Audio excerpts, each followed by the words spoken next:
Hi guys! For today's video, dahil sinipag tayo, magluluto tayo ng gulay, ng talbos ng kamuting kahoy, langka, at saka may alimasag. Ayan guys.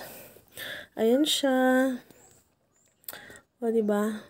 Tagal kong hindi nakakakain ng gulay. Ito yung finished product. Ayun. Ayan guys, oh. Kita nyo naman. Giginataan tayo Nalagyan ko rin siya ng kamuting karneng kahoy baboy. at saka ng langka na mayroong alimasag at saka baboy. Ayan. Nilagyan ko rin siya guys ng tanglad. Pakasarap niyan guys. Ayan.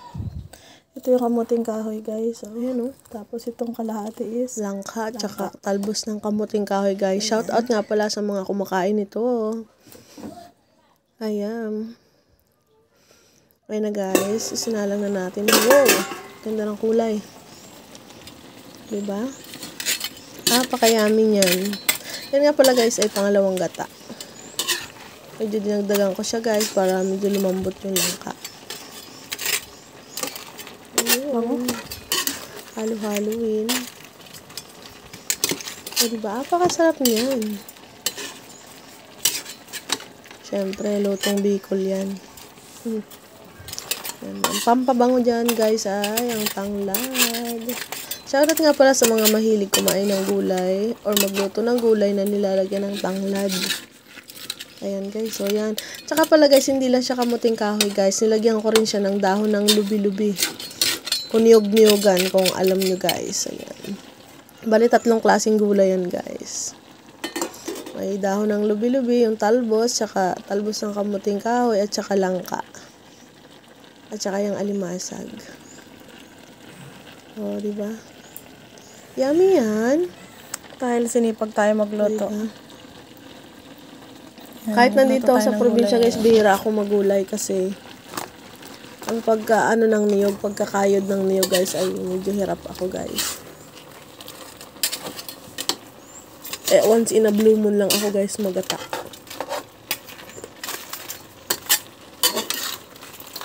Ayan oh.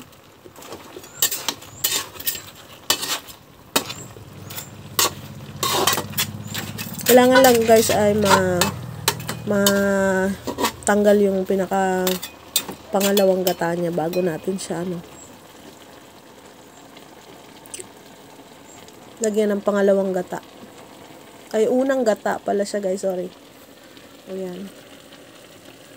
Bukag-bukag. Ayan, ulit. Ayun, oh. Medyo na siya. Konti na yung tubig niya. Halo ulit. Para yung yung lasa niya ay manuot sa bawat ng gulay. Na yun guys, templado na siya guys. Lahat na kompleto na yun siya. Hindi ko lang nilagyan guys ng sili kasi may bata. May batang kakain. Ayan o. Diba? Ayan. Tapos pag bukas natin ulit yan, wala na siyang sabaw. Lalagay na natin yung unang gata. O diba guys? Palulutuin na lang natin dyan guys yung gata kasi luto naman na yung gulay niyan guys. Diba? Ayun, napakasarap. Sobrang bango niyan guys kasi gawa ng tanglad. Napakabango. Yan o. Kita nyo naman yung gata guys. Akala nyo konti lang yung gulay pero marami yan siya guys. May alimasag, may karne ng baboy. Ayun na. May tanglad. Wow. Yummy. Paparami na naman ang kain namin ito. Dadalawa lang kami dito sa bayan. Tikiman time na. Tikiman time. Perfect. Hindi ko na siya guys lalagyan ng ibang pampalasa kasi okay na siya. Ayan o. Oh, ang ganda. Mukulo-kulo na. Thank you nga pala sa lahat ng nanonood ng aking reels. Sa mga bago kong followers. Thank you so much. Ayan. Ang kulang na lang natin guys ay 60-minute view. para tayo ay magkaroon na ng stream ads. Ayan. Thank you so much. Ayan, malaking ano yan.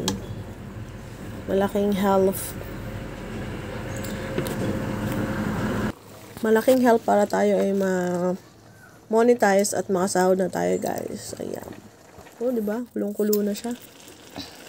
Ayan, pwede na yan siya. Maya-maya. Oh. Kita nyo na, ma'am. Ayan nga pala. Ang aming ulam. Thank you for watching.